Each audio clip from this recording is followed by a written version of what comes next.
Hi, I'm Heather Hubbard. I went from being a lawyer and partner at one of the largest firms in America to becoming an online personality and successful entrepreneur. I know what it takes to rise to the top. I also know all too well the toll it can take on your health and personal life. So, how do you shine bright without burning out? How do you chase joy while achieving success?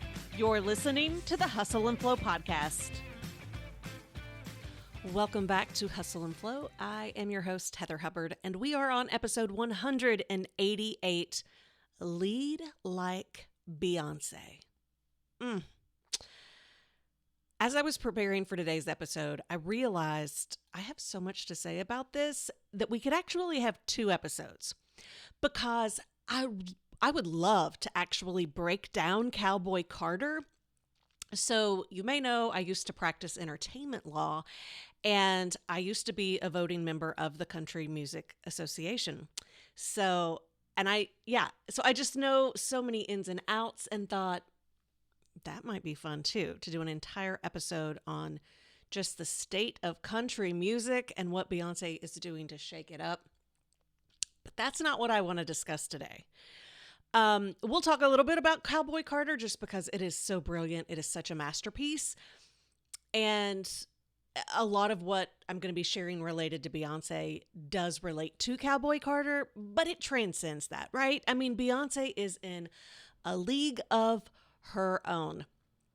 And I think so many of us look up to her as a woman, as a business person, as a creative, perhaps as a mother. I'm not a mother. Some of you might, I don't know.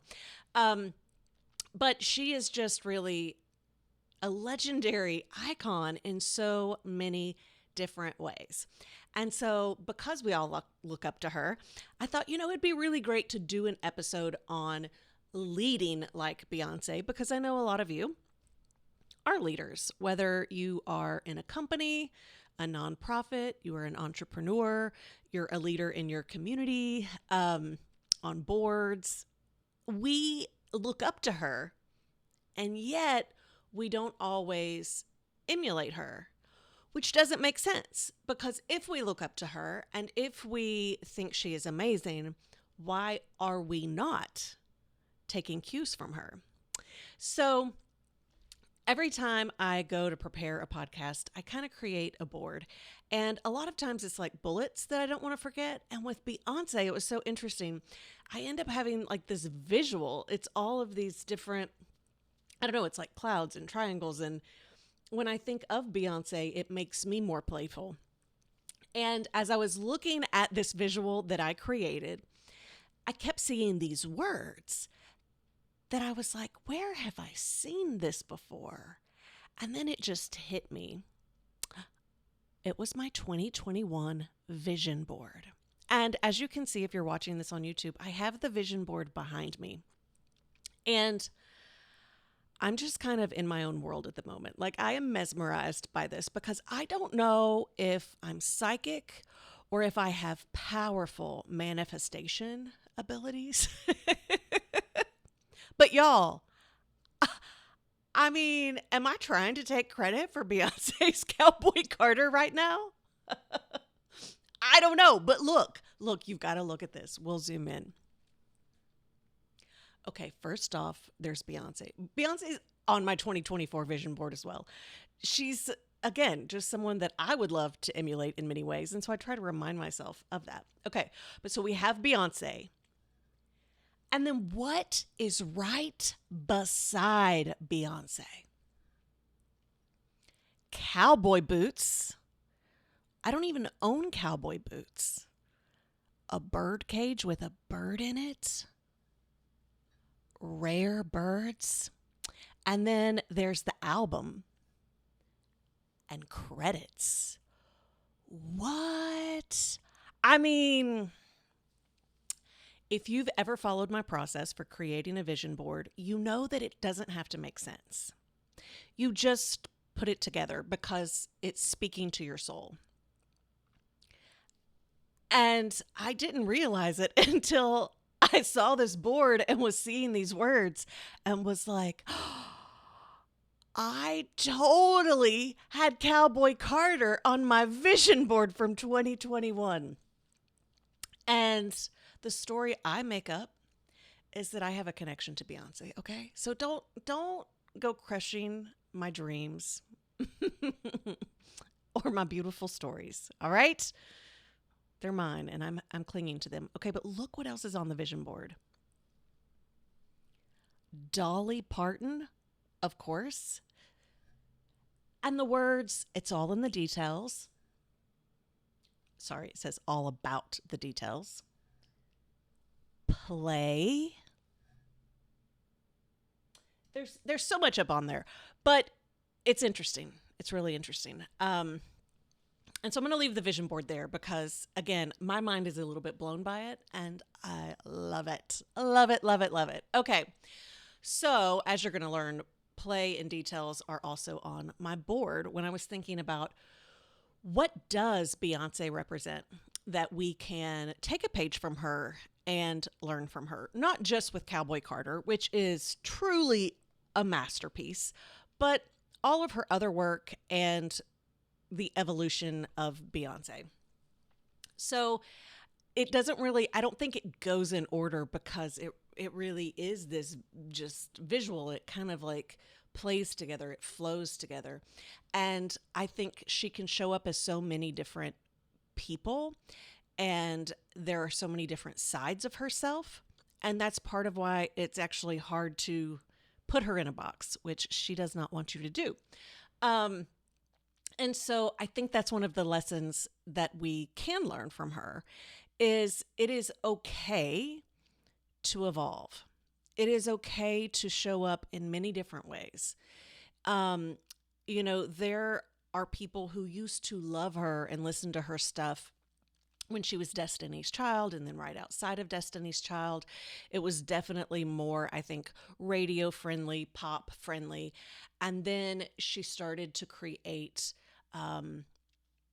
really different material when she started doing Lemonade and everything after that. And now she has people who love her in a new way, and some who are like, that's not really my style. And others who never really liked the pop stuff but love her now. And then she comes out with, as she says, not a country album, but a Beyonce album. And it really does represent that we can continue to put forth new versions of ourselves. We can continue to figure out who we are. Like, we don't actually have to have it written in stone. And I think a lot of times, especially those of us who are entrepreneurs and we talk about branding and having, a clear identity, that certainly helps. But I also think that sometimes we do get stuck in the idea that we have to really hold on to a certain identity, and we can't shake things up for fear of what will people say, what will people think, for fear of losing clients, audience, and of maybe putting something out there that we're like, oh, I don't want to do that anymore. I want to go back. And we feel as though if we make a decision in one direction, we can never go back to where we were. And I think Beyonce has proven time and time again that we can evolve, right? And we can play. And that is another one of the areas that I have on the board. She is constantly playing, in my opinion. Some people call it innovating, and I do think she's innovating, but in many ways, I think she is playing. She's playing with concepts. She's playing with albums. She's playing with the way that she writes songs. If you ever watch any of her interviews, just the way that she's like, well, let's try this. Let's do this. This is new. And she doesn't hold herself back, because that's often what happens. When we're not playing, we are holding ourselves back. Again, because we're worried that maybe we'll look foolish or that it's not going to work. And my guess is, again, I have no idea, but my guess is that there are so many things that she plays with that never sees the light of day. But she's not afraid to play in order to get to a new area, a new result, even a new genre, right? Like it's the playing that allows her to evolve. And I don't think we see all of it, but if she wasn't playing all the time, we wouldn't get, like the Renaissance tour. Oh, it was just spectacular. And interestingly enough, I've seen Jay-Z, I feel like a million times. And the only time I've ever seen her is I've seen her at the Grammys perform, and I've seen her come out like for one song at a Jay-Z concert. I had never seen her, but friends who I think have gone to her different concerts have said, and it's kind of what I guess I just have seen in my mind in different, just seeing the photos or videos from her concerts. The Renaissance tour, like she just took it to a whole new level. Like she really grew and evolved in her production. And, the stage, the horse, the robots, the dancers, the fashion. She had different outfits every single night. It was not like an outfit for the whole tour. And it wasn't just her, it was her dancers. Like, I can't even imagine the work that has to go into an entirely new, fashion set for every stop. And it really is part of what made it such a piece of art and allowed you to follow along for each stop along the way. It really, interested us. It intrigued us. It showed us new things. It opened our minds in new ways. And I think that her ability to play and to not get stuck in a box and to defy genres. Like, she's not just defying her past, she's defying what the industry says you have to do. So part of, is this a country album? So with Renaissance, she won album of the year for at the Grammys for, I can't remember, was it techno? I don't remember but like she wins often in different categories. And, as Jay-Z went off about, like she's never won album of the year overall for the Grammys, which is outrageous. But she has often been in and been awarded albums in different genres because she is not wed to how are people going to perceive this, which is really interesting. And I think that a lot of artists are probably afraid of that, especially, with their record labels and publicity. And, we have to be in this category in order to receive this award and in order to receive this recognition. And I feel like she knows herself well enough and has experienced she's been overlooked so many times and dismissed so many times by the industry insiders, by these award shows who are asking you to play the game of fit within this genre. It reminds me, so Casey Musgraves, if you listen to country music, you know her. And maybe outside of that, she's also a bit Americana. She actually, similar with the Grammys, last year, her album, or was that 2 years ago? Anyway, her last album, not the one that just came out, they said she did not qualify to be in the country category. But it is also very country, right? And so this concept of you have to fit within a genre in order to be eligible for an award or to be considered in different charts, like when we have like the top 40 or the Billboard charts of country and R&B and pop, right? We love to slice and dice, and we do that in business too, right? Like we all have niches. And so it's like we're slicing and dicing, and that's fine and good. It makes it, easy for promotion. It makes it easy for awards, but in many ways, it actually stifles creativity. It stifles innovation, and it prevents people from showing up as their best selves. And so to the extent that you find yourself chasing external industry markers, external industry validation, just check in with yourself. Is it keeping you from being your best version? And I think like I'm just sitting here processing on my own.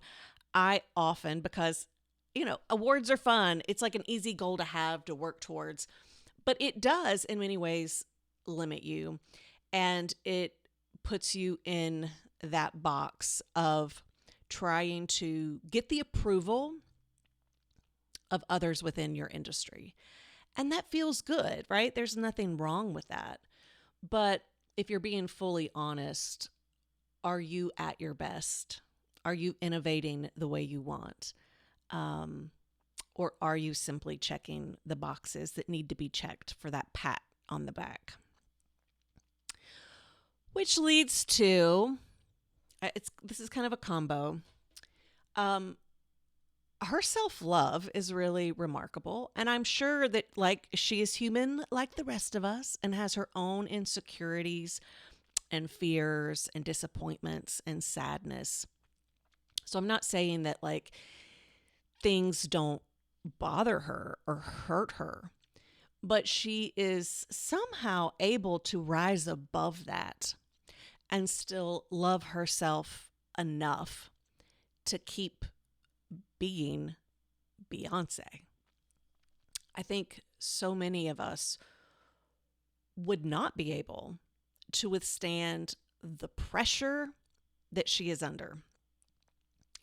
She has raving fans, right? There are so many of us who we just adore Beyonce.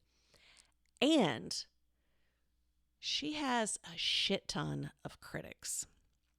She has people who do not like her.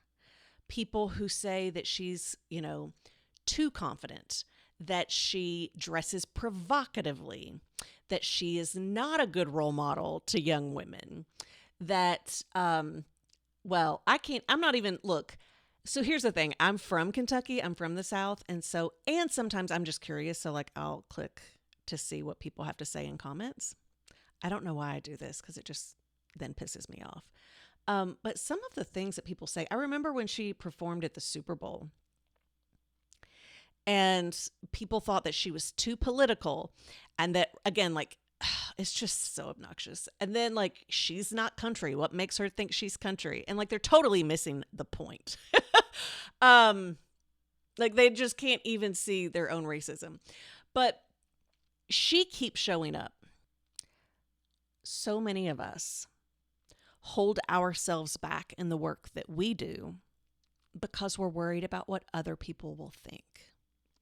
We're worried about what other people will say, whether that is people close to us, whether that is people that we, either we respect or don't respect, but they're leaders in our industry, or online trolls. I mean, it's easy to call them a troll, but it hurts. I mean, as someone who has put herself out publicly with social media, with the podcast on YouTube, you are inviting really hateful comments. And some of them are public and some of them are private in your DM. And you would like to say that oh, you just brush it off. But a lot of times it does hurt because it taps into our own insecurities, right? Because most of us are insecure in some form or fashion. And so it's not necessarily that we believe them. We start to believe those stories that we tell about ourselves, and it actually supports that story. And so how do you deal with that? The way that she is able to focus on her craft, her art, her legacy, her impact, as opposed to the validation and praise from authority figures, critics, the American, population, just people, is really, really impressive. And I don't think we give her enough credit for the clear work that she does to keep moving forward and to keep putting herself out there in new ways, right? So if people are constantly criticizing you, no matter what you put out, there are people who like apparently like hate the core of who you are, right? Like it's not just I don't like your album. Like, right? It is like going to the core of who you are. It is personal. To one, not let that hold you back. But two, to keep putting yourselves out there in bigger ways that invite more criticism. It is such a lesson for us to, one, know who you are, be grounded in what it is that you're doing, and to have close friends and family and a circle around you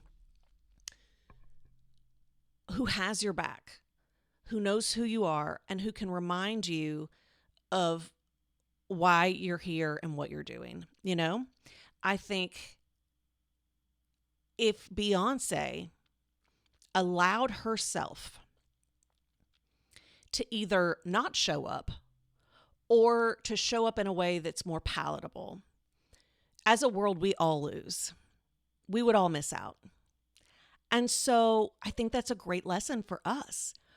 What are we not giving this world? What are we not contributing to others, to society, by holding ourselves back and being more palatable out of fear of criticism or rejection from our industries, from people in authority? I think we all hold ourselves back. And so if we want to lead like Beyonce, that is one of the most powerful things that I think that we can acknowledge and work on. Okay. So speaking of continuing to put ourselves out in new ways and innovating, I think it's important to fail forward. Yeah, she has taught us to fail forward. Now, when we think of Beyonce, for the most part, we only see her wins, right? Like she puts out the most amazing music. She is like, her voice is just one of the best voices out there, right? And her performance, like she is such a good performer, a good dancer. But we forget that she has actually had failures. Yeah. We forget, I can't even remember what it was called, but she's actually had a lot of different businesses that she's put forth that didn't go anywhere. And I didn't look this up beforehand. I guess I could have done a little research, but I don't want to focus on her failures. But there was remember after Coachella, and she basically starved herself to death to get that skinny after having those babies for Coachella. She then came out with, I believe it was like a diet that she and her trainer, nutritionist, had come up with for her to lose all that weight. Again, I don't remember the name of it. And she put that out there and it did not go anywhere. It was not a success. I don't even think it exists anymore. And that was not the first time, if I recall, because there was a lot of like controversy around that, saying, like it was not healthy. And if I recall correctly, there were actually conversations about how she had done that previously with something. I don't know if it was like vegan food or something, but multiple times she has gone out, put forth business, not just ideas, but actual products and services, a lot of money, I'm sure, behind it, a lot of marketing behind it. And it didn't work. It didn't work. And not only did it not work, there was a lot of criticism. It was a very public failure. And yet, do we even really remember it? No, it did not define her, and it did not keep her from putting things out there. She's still putting out new business products and services.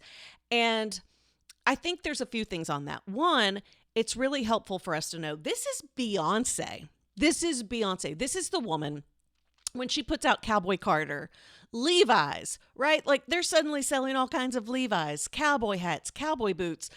All of these, people and businesses are benefiting from Beyonce putting Cowboy Carter out there. She has that kind of appeal. She can truly move markets. She can make an economic difference just by endorsing certain things. And yet, even Beyonce can put business ideas out there that fail. And so for us, especially as entrepreneurs, when we put something out there. I know for me, right? Like, especially after coming out of the sabbatical and, kind of being out of the game for a little bit, coming back. Well, first off, we could go back and listen to the episode about simple courage, which did not work. It was a failure. And just sometimes when you put things out there, you're like, gosh, like, why didn't that work? I thought I had built up enough credibility and had a strong enough audience. And it's like, okay, Beyonce puts stuff out there that doesn't work. It's just part of the game. Not everything's going to work. But you know what she doesn't do? She doesn't let that stop her. She fails forward. She learns from each and every one of those opportunities and puts that into the next thing. It doesn't hold her back. So learning that business is never guaranteed, and you can have the best brand in the world, and it doesn't mean things are going to sell. And it is okay to continue to fail forward. Otherwise, you're not going to grow and meet your full potential. And again, be able to put out your best work, because we often create our best work from all of the lessons that we have learned over the years. Okay. Oh my gosh. Y'all. Okay. I got to go quickly through this. We're already at 26 minutes. I could talk about Beyonce for days. All right. Whoa. Okay. Patience. Patience. This is a lesson for me. Okay. I'm sure you saw this. So Renaissance, right? So she had part 1, part 2, or act 1, act 2. She was actually working on this album, Cowboy Carter, first. But then as the pandemic and everything came about and we were coming out of it, she said, I knew people needed to dance. And so she actually sat on and continued to work on Cowboy Carter while she then put out Renaissance. Now, I don't know about you, but like when I start working on a project, you just get so attached to it. And the fact that she was able to, she didn't stop it, right? Like she didn't say, we're not doing this. She just said something else needs to come first. My audience needs something else first. And I'm going to serve that to them. And I'm going to hold on to this masterpiece until they're ready. And that blows me away. I think that's part of her Virgo energy, which is another one of my points. Details, which is up here on the vision board, all about the details. Everything she does, like just the layers, the details. If you've ever seen any of like her documentaries, her movies, like you really see it firsthand of how involved she is and just how much she thinks about things. Cowboy Carter has so many messages, so many powerful messages, and it's just damn good music. Even without the message, it's amazing music. And then how she crafts it all together and puts it in the story and who she is selecting to be on the album. Like it is just all so well thought out. And it kind of reminded me of Coachella and when she really wanted to highlight HBCUs and spent like 6 months prepping for and rehearsing for, a concert that was only going to be given one time. She ended up doing it twice. She went to Houston too, but wow. I mean, really saying I'm going to go all in on this thing and really focus on the details. It really does provide your audience, your client, with an experience that they're not getting anywhere else. And I think it's part of why she is so brilliant at what she does. She's not just like moving on to the next thing. She's not just throwing something together. She is really focused on that experience and those details. All right, kind of speaking of the HBCU, she raises up others and she's not afraid to speak up. So, talking about things that matter. I mean, so much of Cowboy Carter it talks about really complex issues, especially within the Black community. And, she's not afraid. And maybe she is afraid, but she does it anyway, to talk about it, to say we need to talk about this. Not just, within the Black community, but also just racial relations in general. And, and how that shows up in America. And it's so amazing that she uses her platform for good and to force us to look at things in a new way and to have these conversations. And so, to the extent that you shy away from conversations or topic points that you feel might offend others or you're going to lose business, if you admire Beyonce and want to lead like Beyonce, that's not something you back away from. Because again, you're not just here to be palatable. You're here to leave a legacy. You're here to make a difference. You're here to use your platform, your money, your opportunities, your privilege to truly make a difference. And so if we're going to be like Beyonce, we're going to speak up. She's also very vulnerable.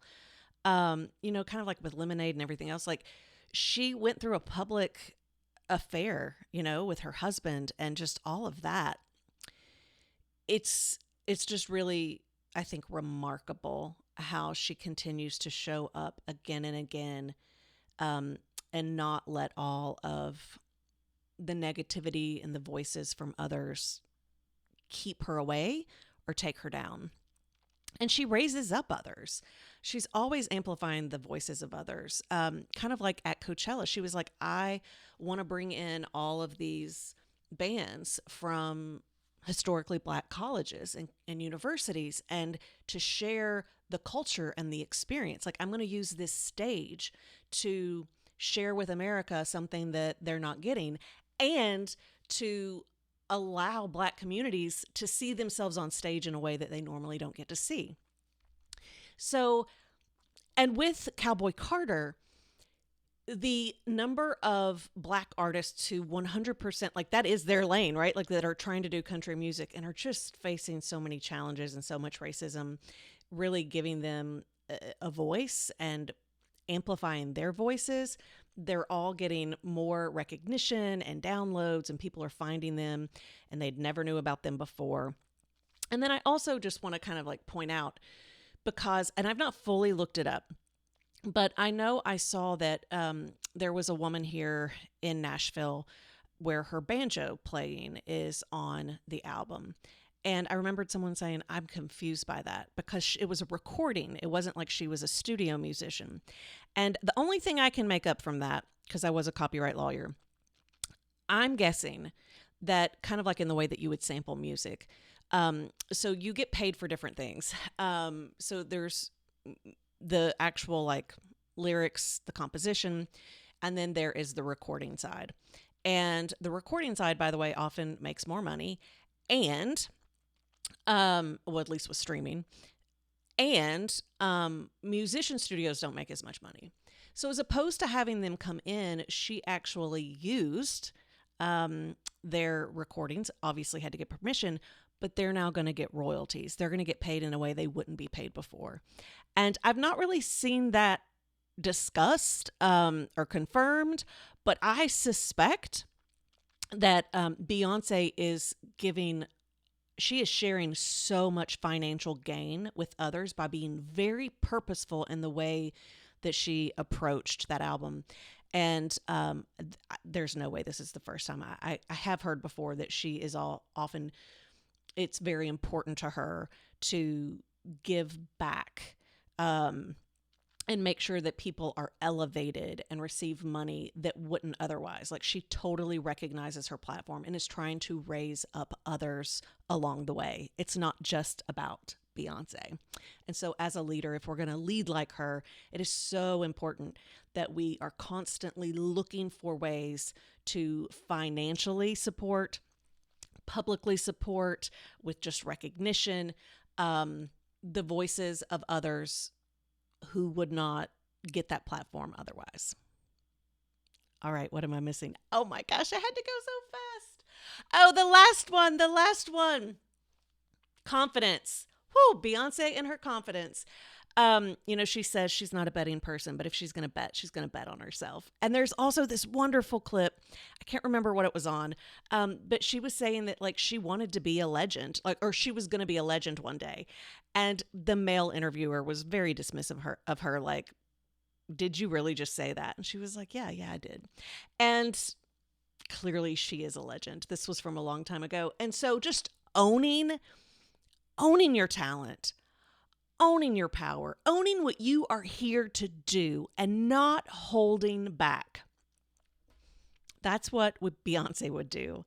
And we need more of that in this world. So let's all go out and be a little bit more like Beyonce this week and every week hereafter. Thank you so much for joining me for this week's podcast. If you're watching on YouTube, give the episode a like and leave a comment below so we can keep the conversation going. Also, be sure to subscribe to the channel so you never miss a future episode or announcement. Listening on Apple, Spotify, or another podcast app, you can watch the video and join in the after show conversation by visiting hustleandflowpodcast.com.